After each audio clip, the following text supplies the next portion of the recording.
Sairam. You're listening to Sai SOUL 100, a weekly podcast series with soul, or stories of unconditional love, shared by devotees of Bhagavan Sri Satya Sai Baba in celebration of his 100th birthday.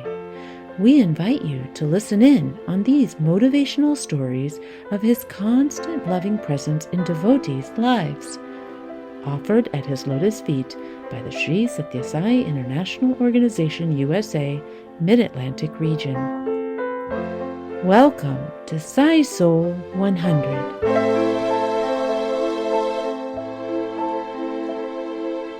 Sairam, dear listeners. Our guest today is Sister Chitra Sabapathi, joining us from New Jersey. She developed a deep connection to Swami from a very young age and felt like she was a kid in a candy store, although she was unaware of it until later in life. This connection created trust and comfort with Swami, which helped her tackle the many unexpected turns of her adulthood. Sairam Chitra, welcome to Sai Soul 100. Sairam Prabha, thank you for having me. You felt like you were a kid in a candy store. How did that come about? Well, there were actually many things that happened. First of all, just to go backward a bit, we were introduced to Swami when I was 8 years old, and it actually happened as a result of a slight heart issue I had. Went through so many different doctors to determine what it was, and with the monitors and everything inside me, finally one day it got really bad. My parents decided to keep me home from school, and at that time one of our friends had recommended we pray to Swami, Sri Satya Sai Baba.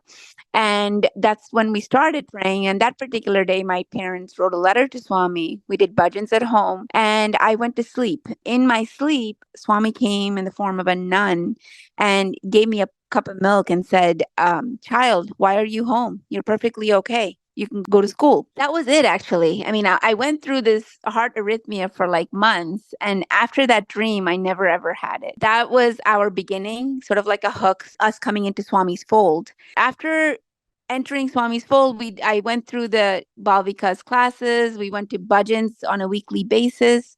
And a lot of my experience in my childhood was actually influenced by my parents. So my interactions with Swami and everything, it was more because I was still a part of my parents' thought process. My thought process was very similar to theirs. So it was influenced heavily by them.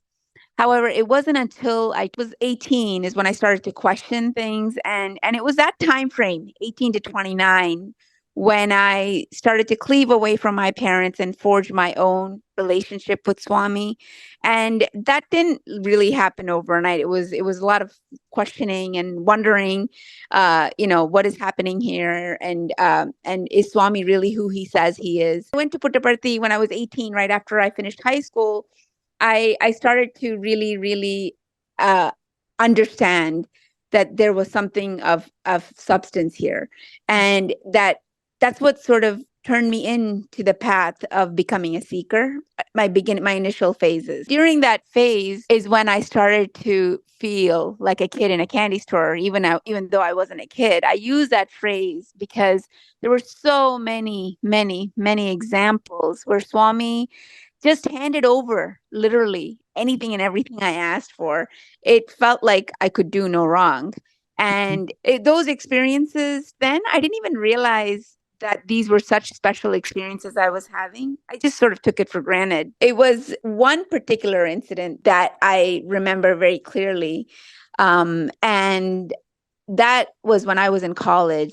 I was actually in my final year of my bachelor's program, transitioning into my doctorate in pharmacy. During that year, we have this course called pharmacotherapeutics.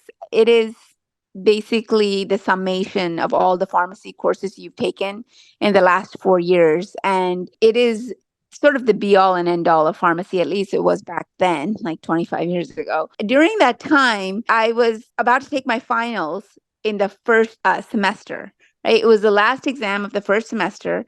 And my friend, she was going through a lot, and I put off my studying, and I was like, oh, I'm going to help her out. And I started hanging out with her a lot and just help her out through her tough times. But, could I have studied during it all? Yeah, I surely could have. But so it was almost like, quote unquote, in the name of helping out my friend, which I, is a very noble thing to do.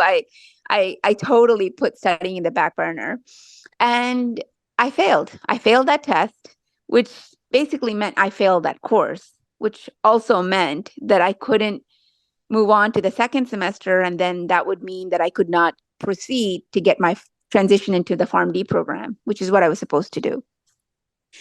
Needless to say, I was beyond distraught, right? Like But it's not as simple as reading, because Kandasasti Kavasam is pretty long in itself. Yes, I knew that it was long, and it was for a way for me to show God that, hey, I really need this. I'm desperate. So I'm going to put all my effort. I'm going to give you all I've got so you can give me what I want. kind of thing is what was going on in my head. I ended up starting it, and like you said, exactly, it was not the easiest of reads, right? Like, and to say it, the easiest of chants, I should say. So I ended up finishing it at 4:30 in the morning. I was up the whole night, and I went to sleep, and at 12 p.m. the next day, I got a call from my dean.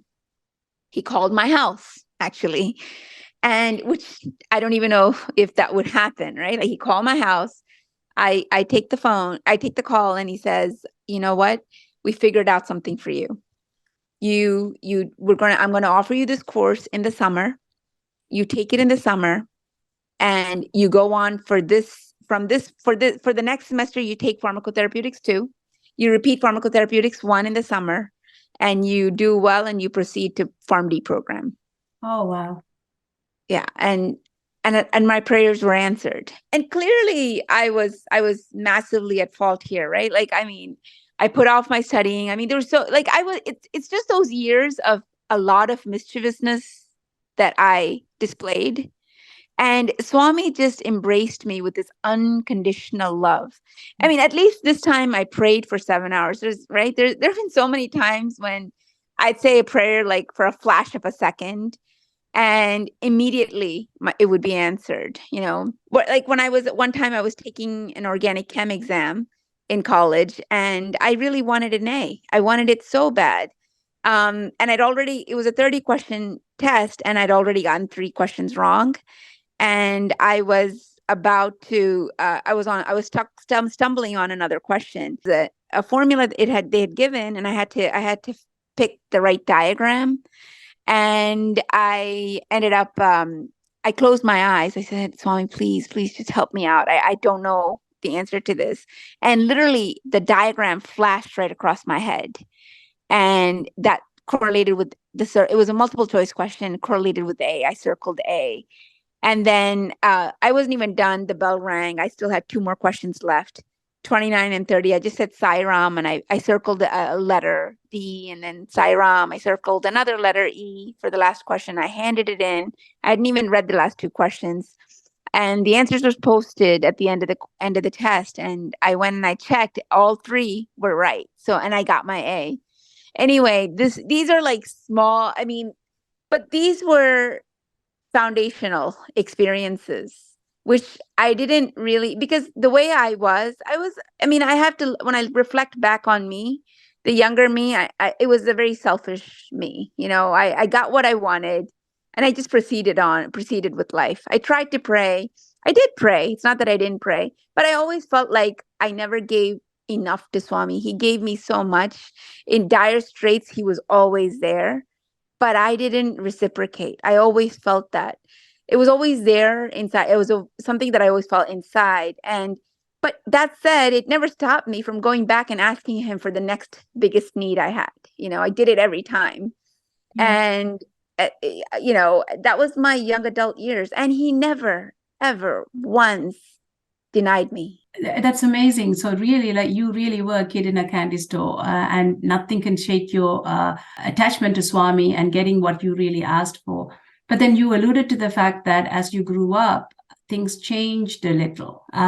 So can you talk about that? Yes. So I got married at 30. I became a householder, right? So now I'm in a completely different arena, and life definitely changed. It was nothing like it was. I was going through so many different unexpected turn of events it was almost constant, to the point where, there's so much truth to what Swami says, expect the unexpected.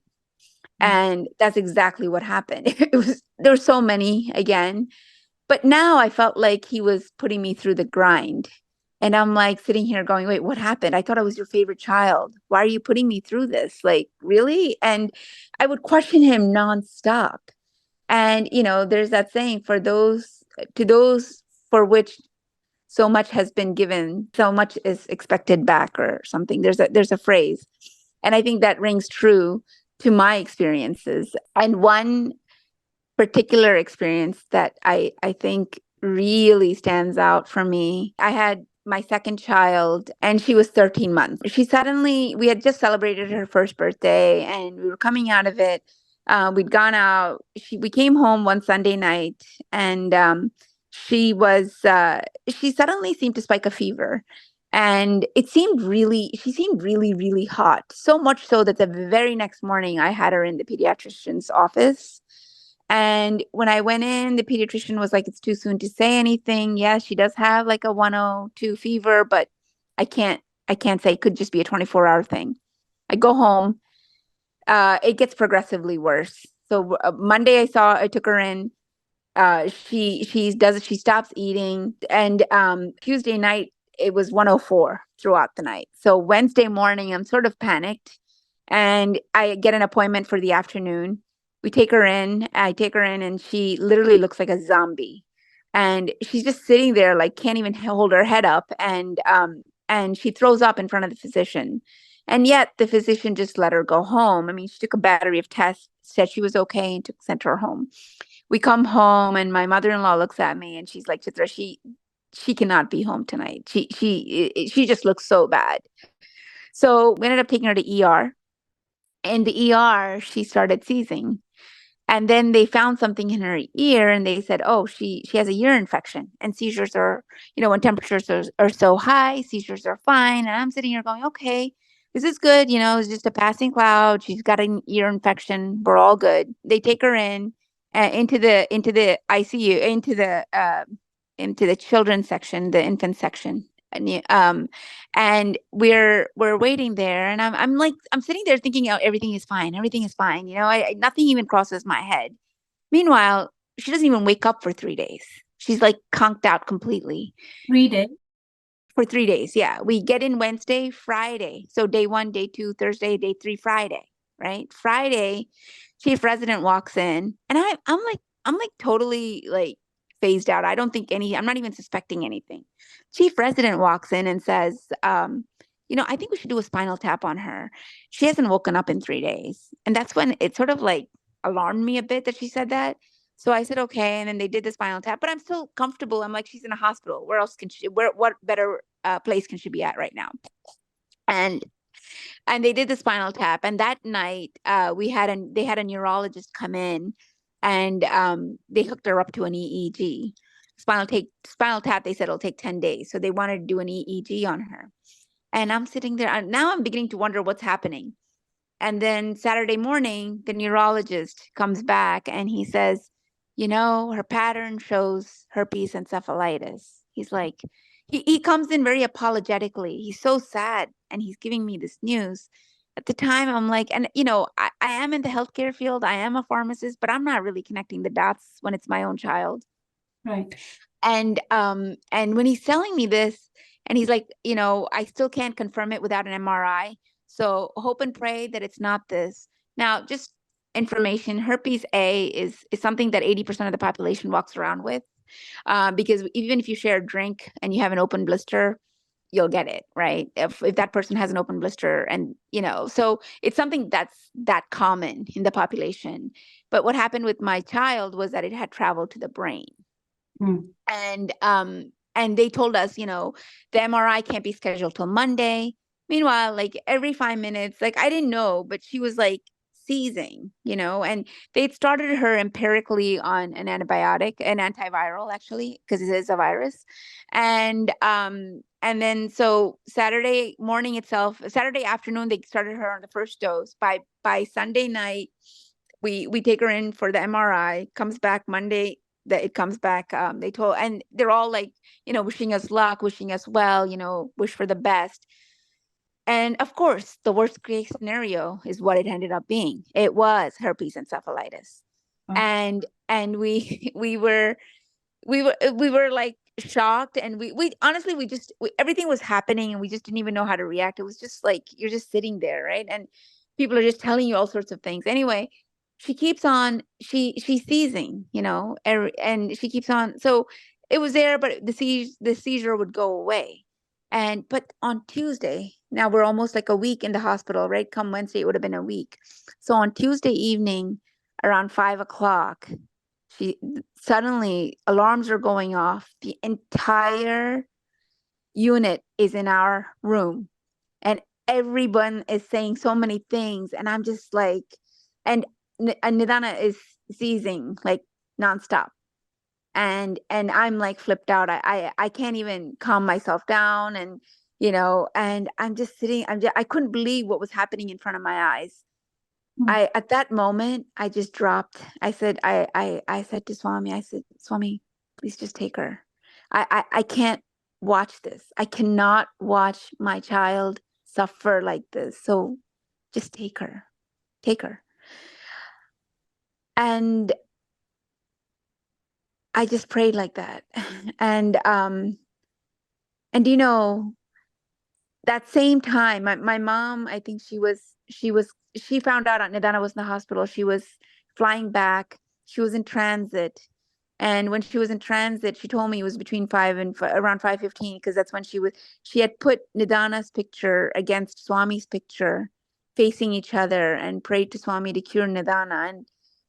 And this was actually happening at the same moment that Nidana was seizing. And I was just praying like this. And do you know that was the last time Nidana ever seized?